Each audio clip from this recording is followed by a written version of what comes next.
We went to swingers club in Berlin, and we loved that. I was given blowjob by one other woman. I was given. Do you say blowjob for a girl? What do you say? No, a couple of guys went down on you. Yeah, and a girl. A couple of guys went down on you. A girl went down on you. You went down on a girl. I was also giving hand jobs. Yeah, you could call it hand jobs to other guys. At some stage, I thought. No, you did give a blowjob at one point. Yeah, I was so, but I didn't really like that. But at some stage, I thought, wow, this is a major gangbang. We're basically in, like. Yeah, I mean, there was one point where we were fucking, and there was. And it seemed like we were the center of attraction as well. For a while, we were. Yeah. Are you faithful to each other? Yeah. Yes. Never have sex with anyone else? Oh, no, we do, but we do it together. Yeah, always together. How does that work? We have a lot of requirements. They can't be crazies, you know. You can tell a lot from a person by talking to them online and getting to know what they do, seeing if they engage in risky behavior. And if we click, we meet them and then see what happens. Well, everybody knows they're coming over for sex. Yeah, pretty much. But when we met in that ski resort where I was working before, I mean, I've been working there for 10 years and most of the time being single, so I had a few affairs and lovers there, and in the beginning he felt like... Every new guy I met was an ex-lover. Which was only the first impression. Yeah.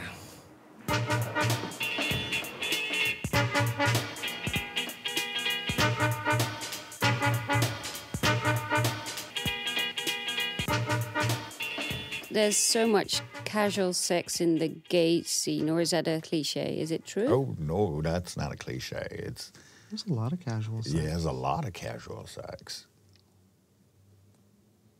I mean, you know, I could probably get online right now and find a guy to have sex with probably within the hour. It's like the old Domino's commercial. They'll be here in 30 minutes or less. 30 minutes or less. And why is that, you reckon? Well, I think it's several things. Number one, men tend to be very upfront about sex. We like sex, we want sex, and so we have sex. But I think the other part of it is a deeper emotional issue that we weren't able to be gay as children. You know, we weren't able to relate to people as, you know, gay people. So when we finally do come out and we're adults, the only way we know how to identify with another gay man is through sex. And I think that's something that as you get older, as a gay man and mature, you start to realize how to socialize.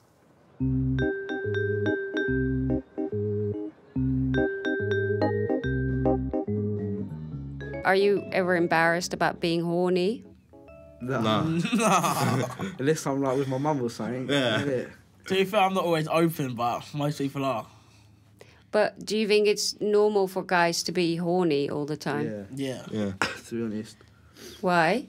Guys aren't always horny. Well, it's just like guys are more open. Like girls could probably be as horny as boys. The boys go around like, oh yeah. Boys go around like, just fucked her the other day, innit? Like, how was she? Like, you know, all that. I just think sometimes I might be a little bit like a man.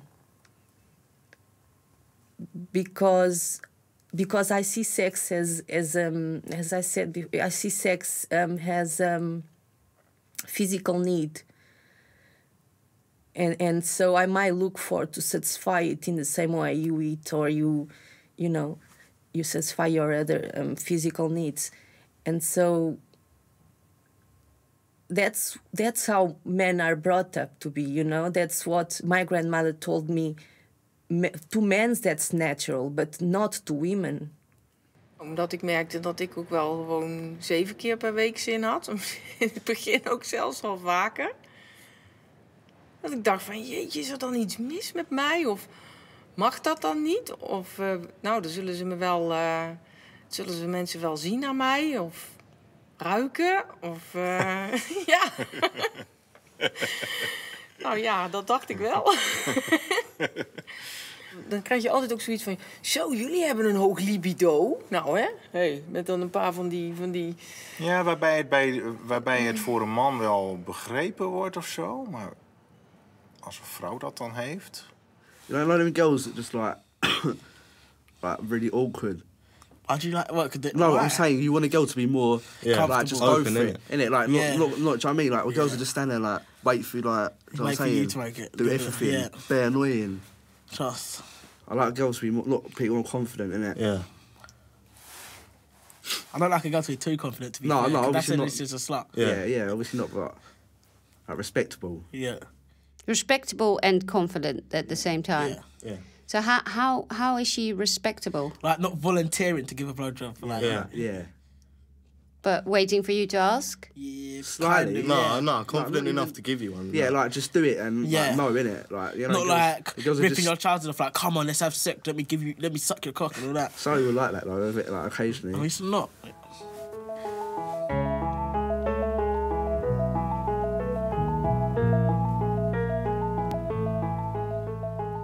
Where I grew up was a very small island. The culture was different. They made sex seem like it was taboo. So you try to be a goody two-shoe and live up to what your elders want you, or that you want to appear that you're a good girl. Or in school, if a girl had a boyfriend and it was leaked out that they had sex, you know, like, oh, they would talk very badly about her. As a child, I think I was already very, I don't know how would you say, but I was very curious about boys' bodies and my body and what you could do with it.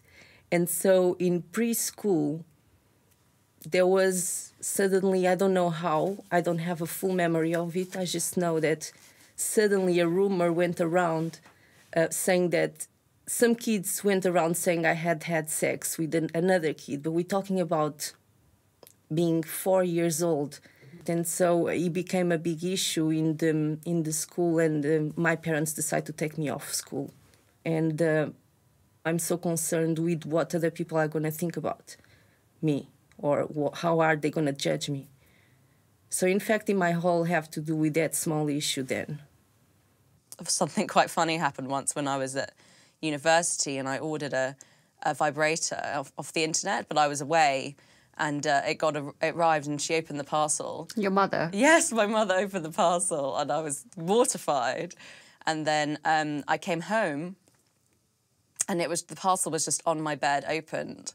And even then, it was clear she'd opened it and then just left it on my bed, but she didn't even acknowledge it, didn't even mention it, because it was just such a big, you know, I mean, which is ridiculous, isn't it? Because this whole embarrassing episode happened, but didn't even acknowledge it. So that's just a little example of how we never talked about it. Yeah, my parents had me when they were very young, so they spoke to me about sex at a young age. And I'm very open with my mom. And she knew the first time I had sex, and it's usually something that we don't talk about all the time, but if we wanted to, we can discuss it freely. We're very open sexually. He knows, but I mean, after 9 years, he should know what I like. And we can tell each other, we're open enough to tell each other, do this, do that. Don't do that. Yeah, don't do that, stop that.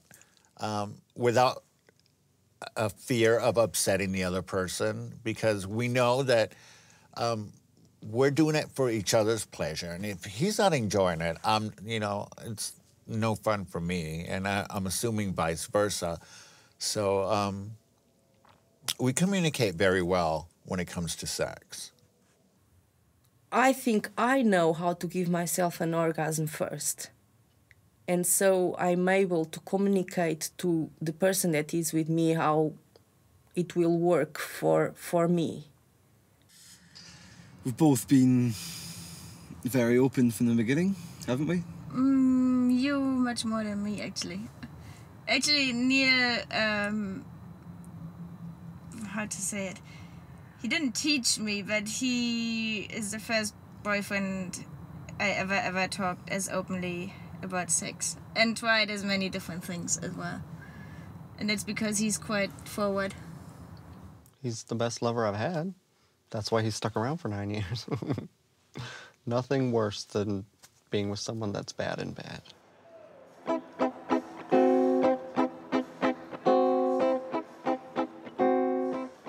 Do you feel like you have a high sex drive? Yes. Unless I'm really stressed with work. Nou ja, en ik merk ook gewoon dat het heel erg fluctueert, weet je. Als ik bijvoorbeeld doordat ik heel veel moet werken... of door andere omstandigheden, als ik heel erg gestrest ben... dan voel ik niet zoveel in mijn lijf. Dan ben ik niet zo erg in mijn lijf. En dus heb ik ook niet veel zin in vrijen en in seks. Dat was voor mij echt totaal nieuw. Als ik stress had... dat Arnold dan mij juist heel erg ontspanning wilde geven... doordat we gingen vrijen. En dat ik dan dat helemaal niet snapte wat hij daarmee bedoelde. Want dat was ik gewoon niet gewend. En ik heb me daar altijd wel heel open voor gezet. Voor de benadering van Arnold. En erachter gekomen van... hé, wat is dat eigenlijk mooi. Want dat werkt inderdaad zo voor mij.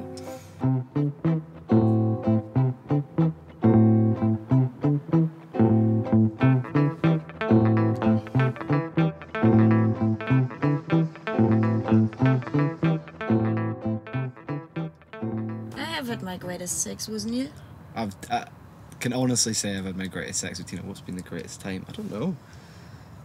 Sometimes it's got to be stealthy and quiet and hushed and slow, and sometimes it can be fast and loud and let ourselves go a bit. Yeah, different situations, and we wouldn't really do the same position twice. Behind, like in a row, would we? Or hardly ever. Actually, yeah, we don't really switch positions very much, no. Yeah, we do. I don't think we do. What, in one session? No, not in one session, but like... Oh, right, each new time we do a different position. Yeah, that's sort of true, but then we don't change positions that much in one sort of session. Sometimes, once or twice, but not often. Not like It all the depends. time. Anyway. Yeah. When it comes to sex, we're versatile. We only bottom for each other. When we have a third... And bottom means? Bottom, that's the person who... Receives. Yeah, receives, who gets penetrated anally. That's the bottom. We only do that for each other. Yeah. If we have a third come in, they're the bottom and we're the tops.